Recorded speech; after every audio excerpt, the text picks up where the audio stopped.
This is Nokia G60, and in this video we're going to demonstrate that you can share the Wi-Fi network password on this device.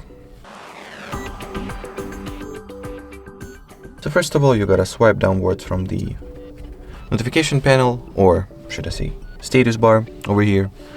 Then find the internet shortcut, touch and hold.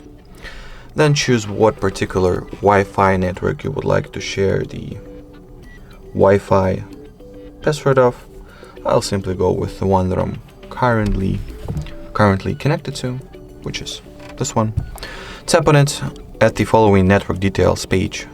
Click on the share icon, and as you can see, it will reveal the Wi-Fi password right below the QR code, as well as QR code itself, which you can use/scan in order to connect some other device to the chosen network automatically.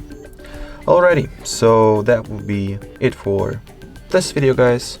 Thank you so much for watching, thank you so much for your attention, and bye-bye.